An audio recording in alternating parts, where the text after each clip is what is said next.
Dear ladies and gentlemen, distinguished participants in today's event, I was both honoured and surprised to be invited to open this conference, which has the intriguing title, Getting Back to Global for the 2020s. Honoured because the scope of this important event is both challenging and fascinating. Surprised because I have no expertise whatsoever in the relevant fields, and I am far from certain that I can offer anything of value. Nevertheless, I'm grateful to Rob Ford and everyone at Heritage International School for giving me this opportunity to participate, even in a small way, alongside such an impressive range of international experts. I was also very pleased to see that the event has been organised with the support of the British Council, the United Kingdom Government's international organisation for promoting cultural relations and educational opportunities.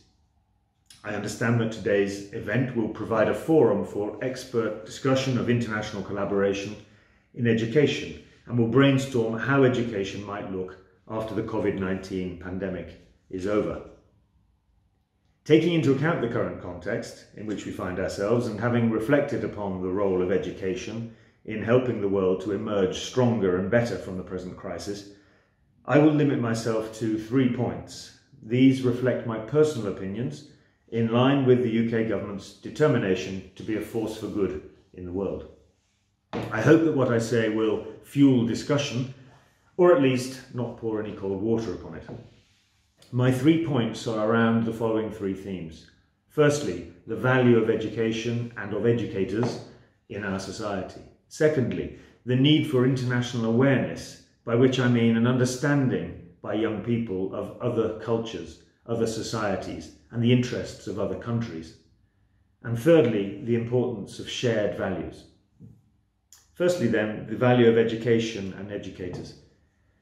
A few years ago, I was working on the problem of radicalisation of young people, meaning the process by which some children are moulded and groomed into adults who are dangerous to society and to their fellow citizens. It was commonly held at the time, and I believe it still to be true, that society had around 18, maybe maximum 25 years to avoid the radicalisation of any individual person through their childhood and young adulthood. If that window of opportunity is missed, it is difficult in later life to address the problems which may have been created. And I say this with all due respect to the powers of lifelong learning and the ability of human beings to change course even in adulthood. This window, these first 18 or so years of a person's life, are the key to the rest of that person's existence. It hardly needs saying that educators are therefore amongst the most important people in our societies. If COVID-19 has taught us anything, and I think it has taught us many things, it is surely that education is crucial but very challenging to deliver.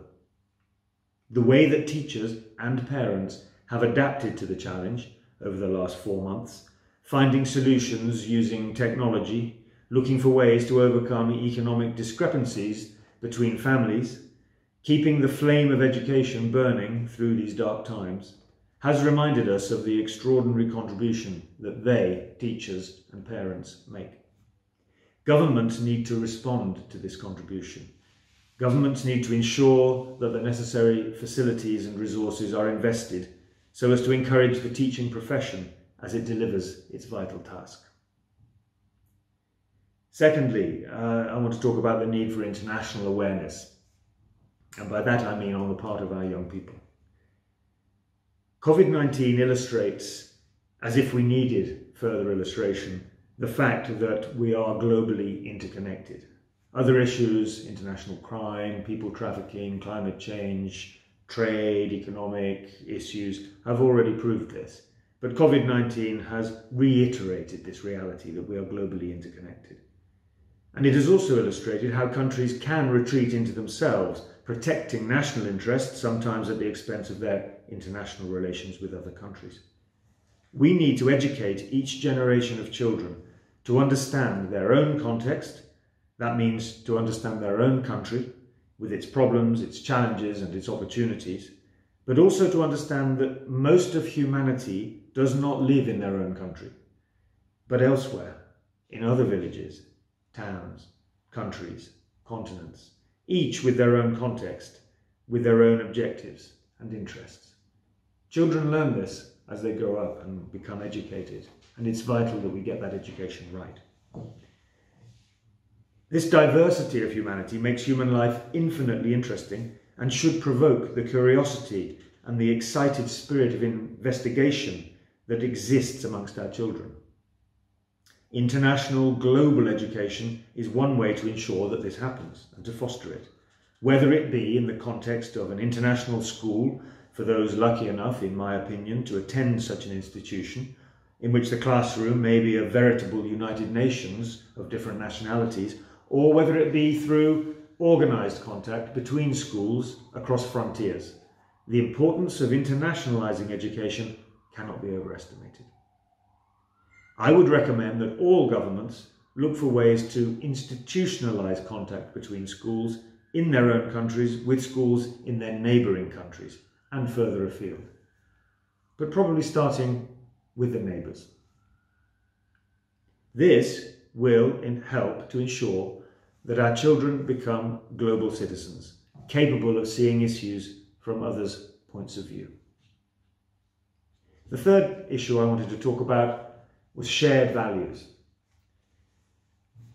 Also drawn from a previous stage of my diplomatic career, I am a passionate believer in human rights. And there is no better starting point from which to embark on human rights education than the Universal Declaration of Human Rights adopted by the United Nations in 1948.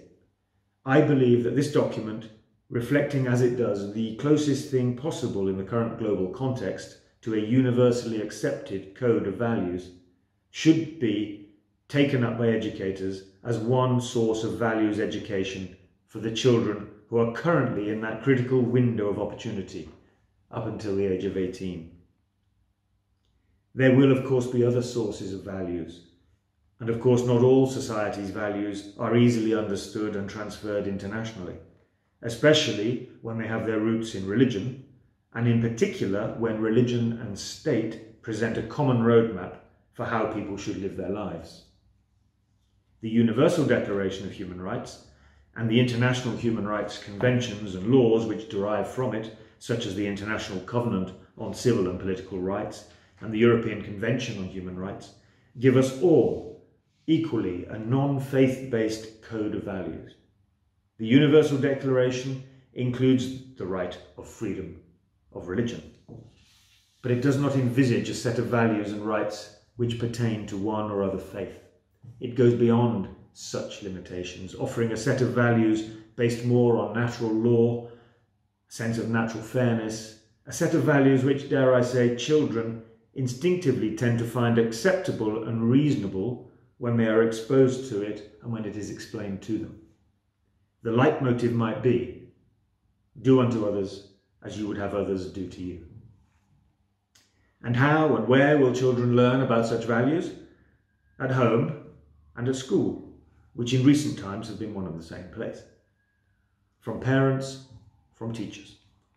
And again, we come back to the importance of educators and of education, and the importance of developing human beings that can understand each other, notwithstanding ethnic, religious, cultural, or political difference, based on what we all have in common, our shared humanity. To conclude these initial remarks, and in order not to try your patience further by eating into the time available for this event, I'd like to say a few concluding comments. The role of producing international citizens, capitalising on that 18 years or so window of opportunity which nature and society gives to every child, that is the role shared by parents and by teachers. Educators are one of society's most important resources and are amongst its true architects.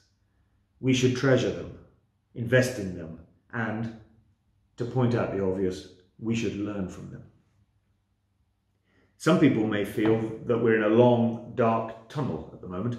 If so, when we emerge, the challenge for us all will be to appreciate the daylight and the freedom and the fresh air, but not to proceed exactly as we did before. Rather, we should reflect deeply on what we have all experienced and make any necessary improvements to the way our societies are organised, including in education.